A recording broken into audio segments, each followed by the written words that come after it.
जय हिंद दोस्तों। सबसे पहले आप सभी का स्वागत बाटे हमनी के यूट्यूब चैनल में। आज हमनी एगो सामाजिक जो अभी चला था हमनी के यूपी बिहार में, एक हमनी के वो वीडियो बना देंगे सब वीडियो पर गौर करब सब है और वीडियो का लाइक कर सके सब है और चैनल सब्सक्राइब कर सके। एक हमनी के नया यूट्यूब चैनल बाटे ही तो सब वीडियो के ढेर सारा प्यार दे आशीर्वाद दे तो हमनी के और मैटर पर हमनी के आगे वीडियो बनाई जाए। यहाँ के बानी सुधीर तिवारी पंडित जी बानी यहाँ के प्रणाम। बहुत बहुत स्वागत बाटे हमारे यूट्यूब चैनल में। सुधीर भैया आज एगो बहुत हमारा मन में विचार आई है। लोग समाज में बहुत तरह के लोग ऐसा बात करते थे जे भी चाहता है कि हमारा लड़की हो लड़की हमारा मत हो, ये पर तू का कहल चाहता हो? हमने के यूपी बिहार में ये से लोग लड़का के चाहत करेला कि दहेज प्रथा के लेकर के हमने कहे कि इतना दहेज प्रथा हो गई बा कि मान तनी केहू के एगो लड़की दूगो लड़की हो गई तो आदमी सोच विचार में पड़ जाता है कि हमारा दूगो लड़की हो गई, अब एकर हम शादी विवाह कैसे कर पाए, कैसे हम निवाह कर पाए। तो ये रुकी कैसे दहेज प्रथा जो चलता है हमने की है ये रुकी कैसे? ये हमने के मानसिकता बदले के पड़ी।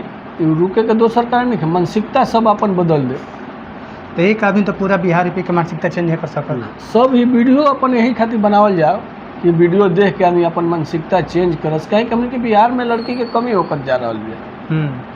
आ लोग ये नहीं सोचत कि लड़की ना रही तो आगे के संसार जो लड़का पैदा होता रहे ओकर पारिवारिक जीवन कैसे चली। जब लड़की ना रही तो ओकर परिवार बसी कैसे, वो लड़का के ओकर परिवार चली कैसे? ये बात जायज बता। तो एकरा पर सबके विचार करे के चाहे। काहे कि देखिए आज के डेट में ही हो गई बा कि लड़की आ चाहे लड़का एक बराबर हो गई बा।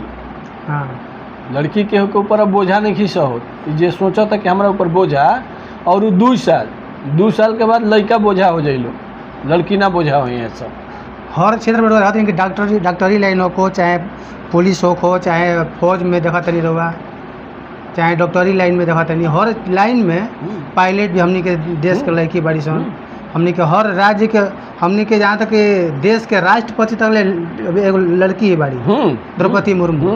तो लोग के सोच के एक बारे में विचार करे चाहिए कि हम लड़की के इतना घृणा क्या करत है। ना घृणा करही के ना चाहिए, जे करत तो मूर्खता कर रहा है एकरा से। आजकल केहू के लड़की होती तो पूछा कि का भइल भाई तरह, तो लोग कहते कि लड़की भइल भी हमरा आ रोआ गिरा काहे भाई रोआ खुश नहीं खा रोआ ना खुशी होके के भाई खुश होके रहे के बाटे।